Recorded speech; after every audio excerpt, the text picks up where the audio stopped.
Hey you guys! Welcome back sa aking YouTube channel, and for today's video or vlog, meron na naman po ako i-share sa inyo na another platform, which is itong CS2 Skin.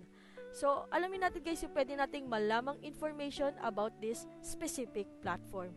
So, ano pa bang hinintay natin guys? Simulan na natin!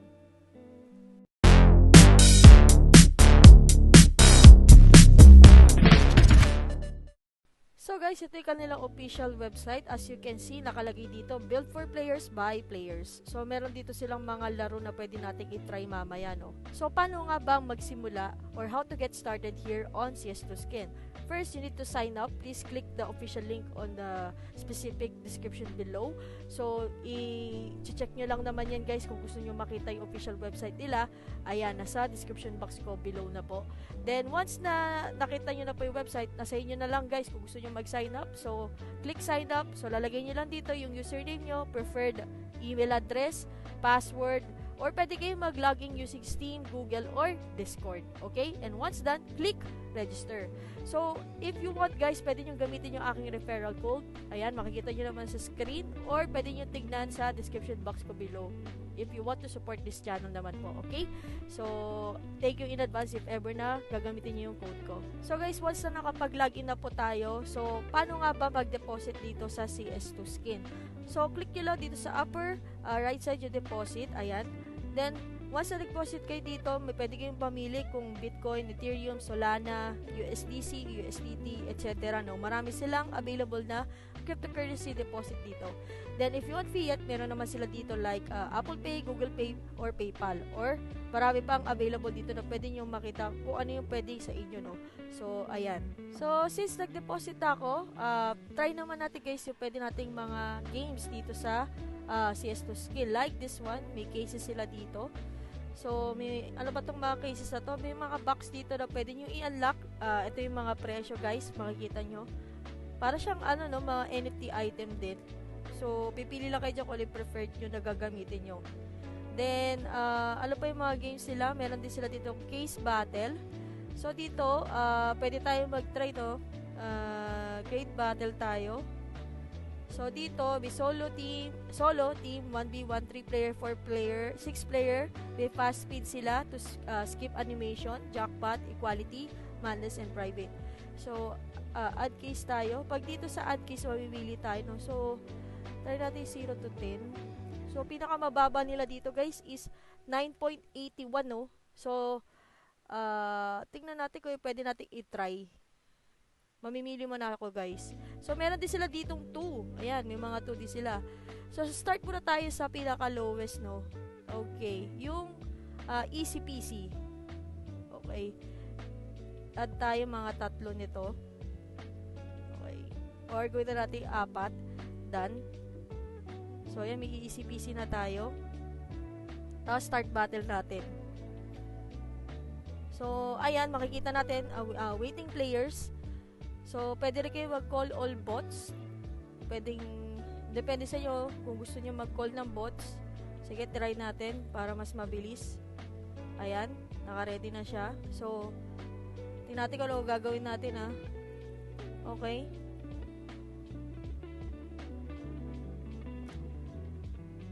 Okay.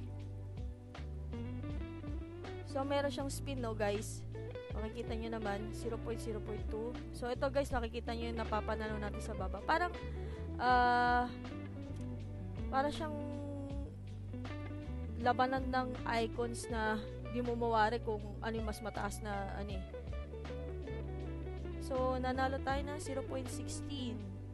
So, picking winner. Oh, panalo tayo, guys. So, parang random play siya, no? So, napanalunan lang natin is 0.16. Okay, not coins. So, ganun yung sa case battle niya. Bibili lang kayo ng specific item. Tapos, try pa natin isa. Wait lang. Para mas maano tayo. Create battle tayo ulit. Tapos, pwede tayo mag-add case. Try naman natin yung kasunod, no? Mga piso naman. Para makita natin ang buo. Add case futuristic tayo. Sige. Done. Para makita nyo lang. So, dito sa futuristic, subukan lang natin start battle. routes 1, tapos call all bot status is matagal, para lang makakita lang natin yung result.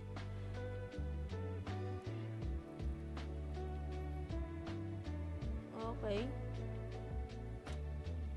0.01. So, may mga fairness din dito, no? Yan. Manalo yung ating si Bosch. Okay, so, ayun siya. So guys, try na natin yung case battle. Next naman is itong Crash. So dito sa Crash, ayan makikita nyo, para siyang Crash game na maglalagay lang kayo ng specific coin nyo. So for example, lagay tayo 2 coins. Place bet. Tapos pwede automatic, pwedeng cash out. Yan. Tingnan muna natin. Dalawa yung pagka-bet ko. Tingnan natin na. Tapos may timer siya. May live bet siya dito. So please do take note guys. Pinapakita ko lang sa inyo itong information sa platform na to. So, nasa sa inyo pa rin guys kung susubukan nyo ito or hindi. So, ayan. Try natin mga 2. Medyo maano eh. Buka pa natin isa. So, pwede kayong mag-bet ng 2 beses sa isang game, no? So, like this one, kanina nakapag-bet tayo 2 beses. Pero dito, isa lang. Try natin. Kung makakapag-cash out tayo ng 2. Let's see. Okay. Pwede na tayo mag-cash out. So, since nag-cash out na tayo, meron tayong napanalunan. Okay? So, depende pa rin nga yan sa inyo. So, yun yung Crash game. So, ito naman yung roulette, guys. So, dito sa roulette, mamimili lang kayo siguro ng specific icon na pwede nyong i-try, no? So, lalagay nyo lang yung bet nyo dito. So, for example, gusto nyo mag-place bet sa dito. Ay, sorry. Amount 1. Yan. So, ibig sabihin, dito tayo sa dragon na icon. So, tingnan natin kung ano yung mananalong next. So, ito. Ang nanalo. So, try nga natin. Try natin ito 1. Tapos ito 1. So, makikita nyo naman guys, babawasan yung coins natin sa upper right side ng ating screen, no? So, tingnan natin. Okay, makikita nyo guys, 1:1.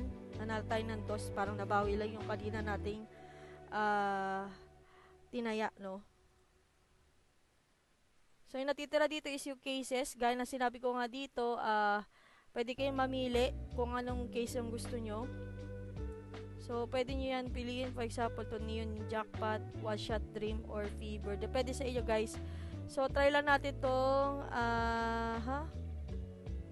itong All in Black. Try natin. Offered for 2.92. Tingnan natin. Chicken. Ano yung chicken? 0.16.